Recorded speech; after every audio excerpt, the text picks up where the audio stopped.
आपकी खुशी में, आपके गम में, आपकी आंसुओं में, आपकी मुस्कुराहटों में, आपके आज में, आपके कल में, आपके साथ होगी एक कहानी और मैं।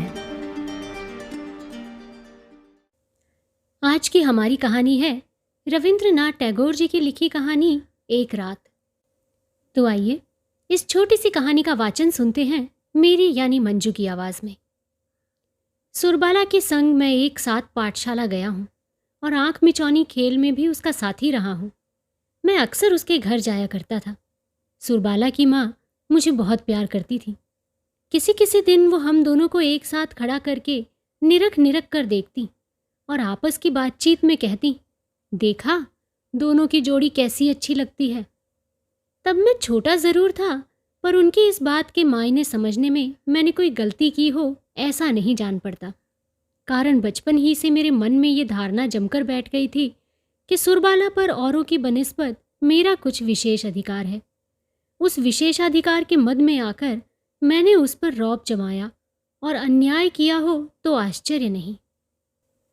किंतु सुरबाला की तरफ से इतना तो मुझे मानना ही पड़ेगा कि उसने काफ़ी सहनशील बनकर मेरी सब तरह की आज्ञाओं का यथासंभव पालन किया है और ना करने पर मैंने जो सज़ा दी है उसे मंजूर भी किया है।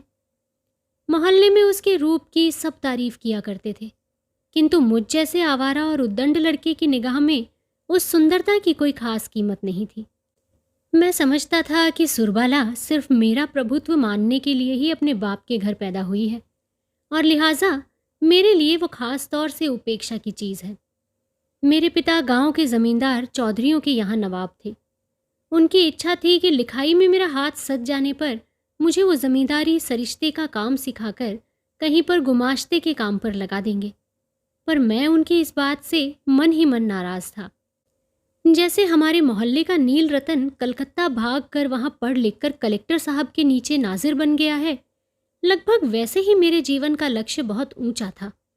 अगर कलेक्टर का नाजिर न हो सका तो कम से कम दूसरी किसी अदालत का हेड क्लर्क तो बनूंगा ही, ये मैंने मन ही मन तय कर रखा था। मैं बचपन से ही देखता आया हूँ कि मेरे पिता उक्त अदालत जीवियों का बहुत ज़्यादा सम्मान करते थे। नाना उपलक्ष्यों में मछली, साग, तरकारी, रुपए पैसे आदि उनकी पूजा अर्चना को जाती थी। वो भी मुझसे छिपा नहीं था। इसलिए अदालत के छोटे से छोटे कर्मचारी, यहाँ तक कि सिपाही पियादों तक को अपने मन में मैंने खूब सम्मान का आसन दे रखा था। असल में ये हमारे देश के पूज्य देवता हैं, 33 कोटि के छोटे मोटे नए नए संस्करण। जमीन जायदाद संबंधी सिद्धि लाभ के लिए तो स्वयं सिद्धिदाता गणेश से भी इन पर लोगों को आंतरिक भरोसा बहुत ज्यादा है। इसलिए पहले गणेश जी का जो कुछ हक था, आजकल वो हक इन्हीं को मिला करता है। मैं भी नील रतन के दृष्टांत से उत्साहित होकर एक दिन मौका पाकर कलकत्ता भाग आया। पहले गांव के एक जान पहचान वाले के यहाँ ठहरा। उसके बाद धीरे धीरे पिता से भी पढ़ाई के लिए कुछ कुछ मदद मिलने लगी और पढ़ाई नियम से होने लगी। इसके अलावा मैं सभा समितियों में भी शामिल हुआ करता था। इस विषय में मैं निस्संदेह हो गया था कि देश के लिए सहसा प्राण विसर्जन देने की बड़ी सख्त ज़रूरत है, किंतु ये दुस्साध्य कार्य किस तरह हो सकता है मुझे मालूम न था और ना ही कोई दृष्टांत ही दिखता था। मगर फिर भी उत्साह में कोई कमी नहीं थी। हम लोग गंवई गांव के लड़के थे। कलकत्ता के लड़कों की तरह हम सब बातों को हंसी में उड़ाना नहीं जानते थे और इसीलिए शायद हमारी देशभक्ति अत्यंत दृढ़ थी। हमारी सभा के संचालक गण व्याख्यान दिया करते थे और हम लोग चंदे का खाता लेकर बिना खाए पिए यूं ही धोरी दोपहरी में घर घर भीख मांगते फिरते थे। सड़क के किनारे खड़े होकर विज्ञापन बांटा करते, सभा की जगह में जाकर बेंच चौकी वगैरह लगाते और सभापति के नाम पर अगर कोई कुछ बात कह देता तो उससे कमर कस के लड़ने को आमादा हो जाते। शहर के लड़के हमारे इन लक्षणों को देखकर हम लोगों को गांव के गंवार कहने लगे थे।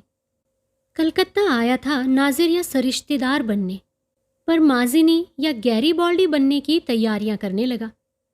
इतने में मेरे पिता और सुरबाला के पिता दोनों ही एक मत होकर सुरबाला के साथ मेरे ब्याह की तैयारियां करने लगे।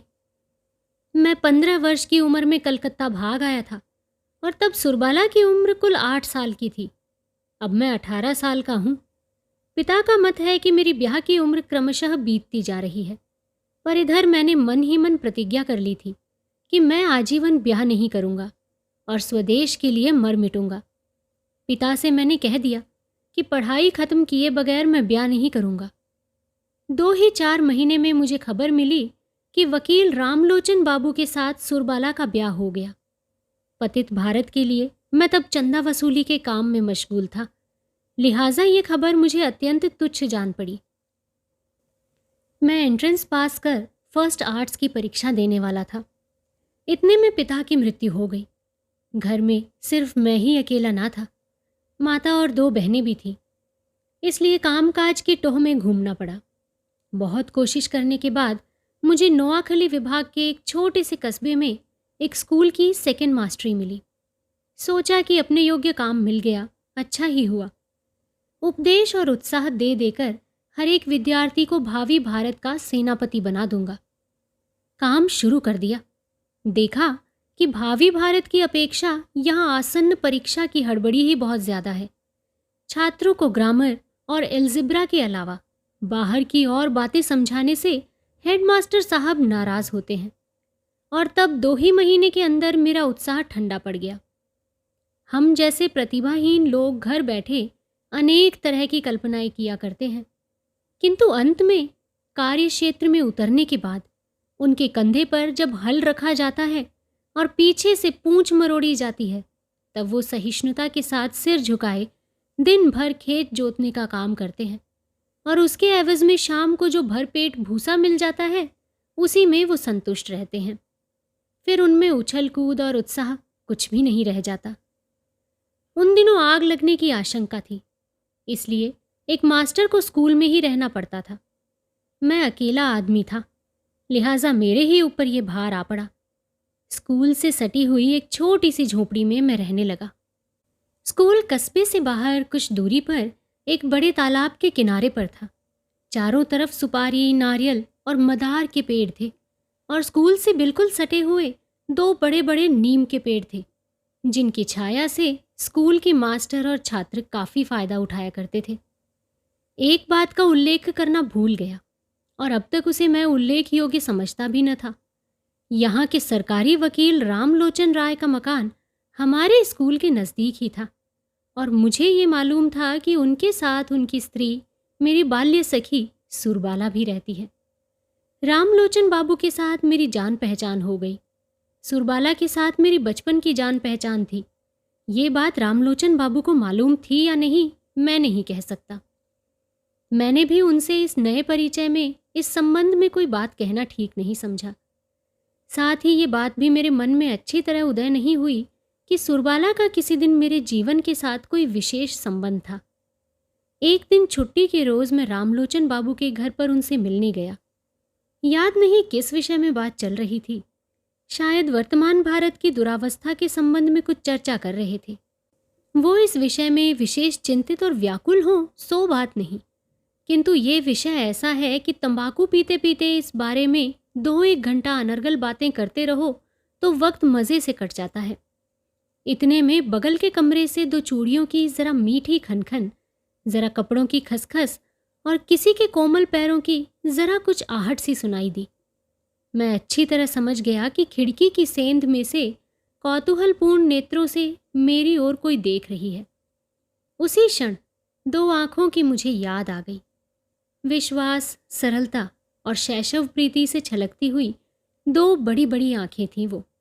उनमें काले काले तारे थे और स्थिर स्निग्ध दृष्टि थी उनकी। सहसा मेरे हृदय को मानो किसी ने कड़ी मुट्ठी में दबाकर मसोस दिया, और वेदना से मेरा हृदय अधपके फोड़े की तरह टीस मारने लगा। मैं अपनी झोपड़ी में लौट आया, पर वो दर्द ज्यों का त्यों बना रहा। मैं पढ़ता लिखता और भी काम करता, पर मन का वो भाव किसी भी तरह दूर न हुआ। मन मेरा सहसा भारी बोझ सा बनकर छाती की नसें पकड़कर ऐसा झूलने लगा कि उसके मारे मैं बेचैन हो उठा। रात को कुछ स्थिर होकर मैं सोचने लगा कि ऐसा क्यों हुआ।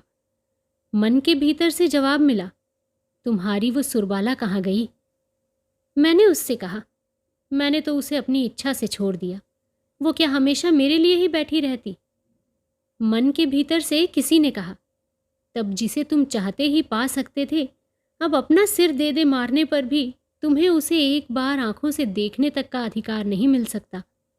वो बचपन की सुरबाला तुम्हारे कितने ही नज़दीक क्यों ना रही हो, पर अब तो उसकी चूड़ियों की झनकार सुनो, उसके जूड़े के मसाले के तेल की सुगंध का अंदाज़ा लगाते रहो, मगर फिर भी बीच में एक दीवार हर हालत में खड़ी ही रहेगी।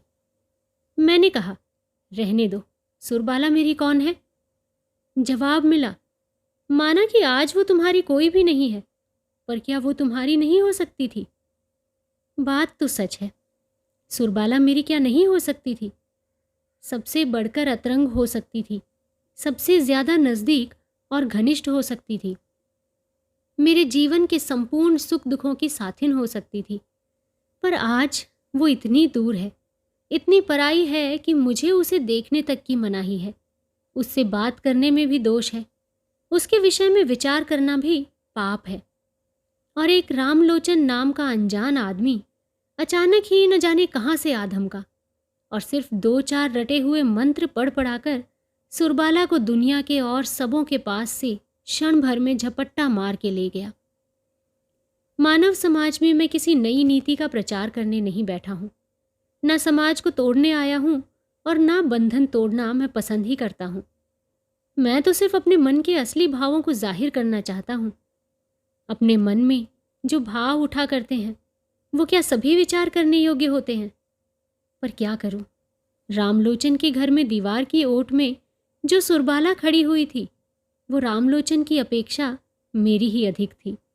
ये बात मेरे मन से किसी भी तरह दूर नहीं होना चाहती थी। माना कि ऐसा विचार करना बिल्कुल असंगत और अत्यंत अन्याय युक्त है, पर ऐसा होना अस्वाभाविक तो नहीं। मेरा मन अब किसी काम में नहीं लगता। दोपहर को जब क्लास के लड़के गुनगुनाकर पढ़ा करते हैं, बाहर जब धू धू लू चलती रहती है, गर्म हवा जब नीम की पुष्प मंजरियों को सुगंध बहा लाती है, तब मेरी इच्छा होती है। क्या इच्छा होती है सो मुझे नहीं मालूम। हाँ, इतना मैं कह सकता हूँ कि भारत की उन भावी आशाओं को, देश की उन होनहार संतानों को स्कूल में उनकी व्याकरण की भूलें बताकर जिंदगी बसर करने की इच्छा तो कतई नहीं होती। स्कूल की छुट्टी हो जाने पर उस सुनसान घर में अकेले मेरा मन नहीं लगता, और अगर कोई भला मानस मिलने आता तो वो भी नागवार गुजरता। शाम के वक्त तालाब के किनारे सुपारी और नारियल के पेड़ों की अर्थहीन मरमर ध्वनि सुनते सुनते मैं सोचने लगता कि मनुष्य समाज एक जटिल भ्रम का जाल है। ठीक वक्त पर ठीक काम करने को किसी को याद नहीं रहती, और उसके बाद फिर वो बेठीक वक्त पर बेठीक वासनाएं लेकर तड़पता रहता है। मुझ सरीखा आदमी सुरबाला का पति बनकर बुढ़ापे तक खूब सुख से रह सकता था, पर मैं बनने चला गौरीबॉल्ट और हुआ आखिर एक देहाती स्कूल का सेकंड मास्टर। और रामलोचन राय एक वकील है, उसके लिए खास तौर से सुरबाला का ही पति बनना कोई ज़रूरी नहीं था। ब्याह के एक क्षण पहले तक उसके लिए जैसी सुरबाला थी वैसी ही भवशंकरी और वही रामलोचन आज बगैर कुछ सोचे समझे सुरबाला के साथ ब्याह करके सरकारी वकील बनकर मज़े से रुपए पैदा कर रहा है। जिस दिन दूध में ज़रा धुएं की बू आती है उस दिन सुरबाला को वो डांट देता है, और जिस दिन मन प्रसन्न रहता है उस दिन सुनार को बुलवाकर सुरबाला के लिए गहने बनने को दे देता है। खूब मोटा ताज़ा है, अचकन पहनता है और उसे किसी तरह का असंतोष नहीं। किसी दिन वो तालाब के किनारे बैठकर आकाश के तारे गिन गिनकर हाय तौबा करते रात नहीं बिताता। रामलोचन किसी मुकदमे से काम से कहीं बाहर गया था।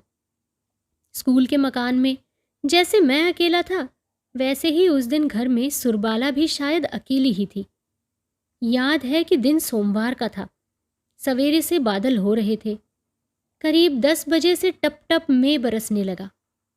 बादलों की हालत देख देख कर हेडमास्टर ने स्कूल की जल्दी ही छुट्टी कर दी। काले बादलों के टुकड़े मानो किसी एक महाआयोजन के लिए तमाम आकाश में दिन भर इधर से उधर दौड़ धूप करते रहे। उसके दूसरे दिन शाम को मूसलाधार वर्षा और साथ साथ आंधी भी शुरू हुई। जितनी रात बीतने लगी वर्षा और आंधी का वेग उतना ही बढ़ता गया। पहले पूर्वैया हवा चलती रही, फिर क्रमशः उत्तर और उत्तर पूर्व की हवा चलने लगी। ऐसी रात में सोने की कोशिश करना व्यर्थ है। सहसा याद उठाई कि आज की रात में ऐसे आंधी मेह में सुरबाला घर में अकेली होगी। हमारा स्कूल वाला घर उसके घर से कहीं मजबूत है। मैंने कितनी ही बार सोचा कि उसे स्कूल वाले घर में बुला लूं और मैं तालाब के किनारे रात बिताऊं, किंतु किसी भी तरह मन को स्थिर न कर सका। रात के करीब 1:30-2 बजे होंगे।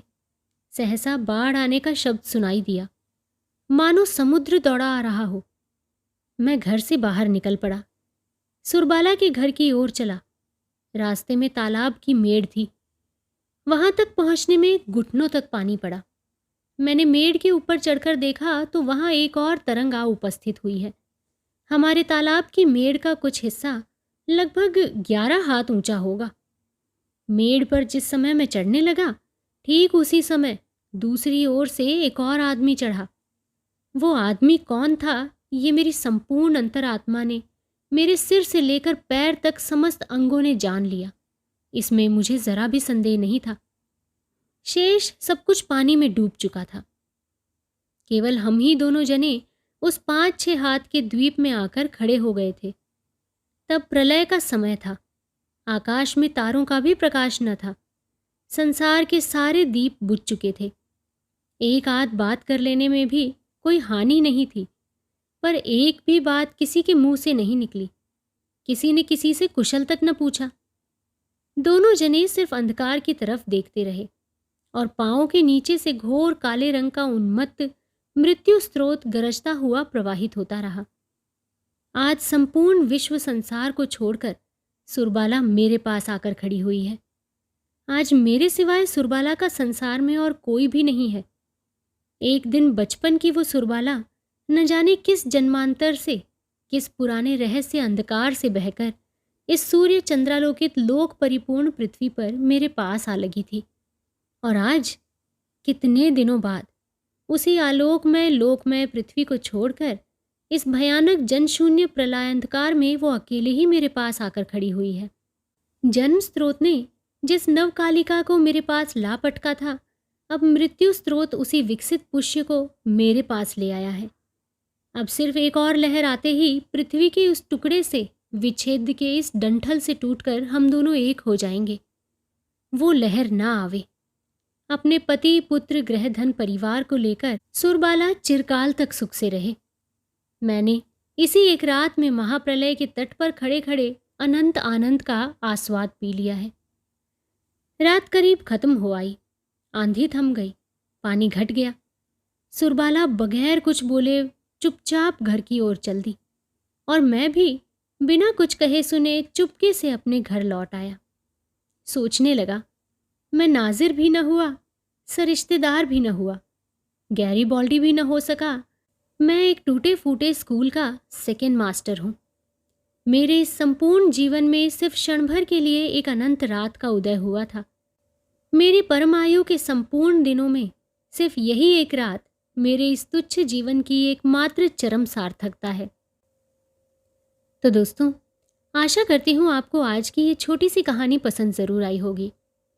दोस्तों, कई बार जीवन में हमें कई चीज़ें यूं ही सरलता से प्राप्त हो जाती हैं और जो चीज़ें सरलता से मिल जाती हैं हम उनकी कदर नहीं करते। लेकिन जब वो चीज़ें हमारे हाथ से छूट कर निकलती है, चाहे फिर वो कोई चीज़ हो या रिश्ता, तो हमें उसकी कदर समझ में आती है।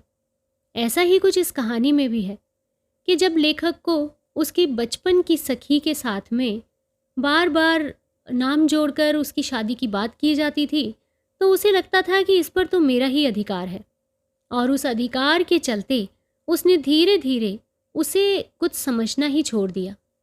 वो उसे अपने सामने बहुत ही तुच्छ समझता था।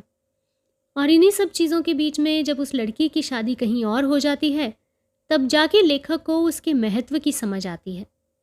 तो दोस्तों, इसीलिए कहते हैं कि जीवन में कई बार चीज़ें लौट कर आपको वापस मिल जाती हैं, और कई बार कुछ फैसले ऐसे होते हैं जिसकी वजह से खोई हुई चीज़ें लौट कर कभी नहीं आती।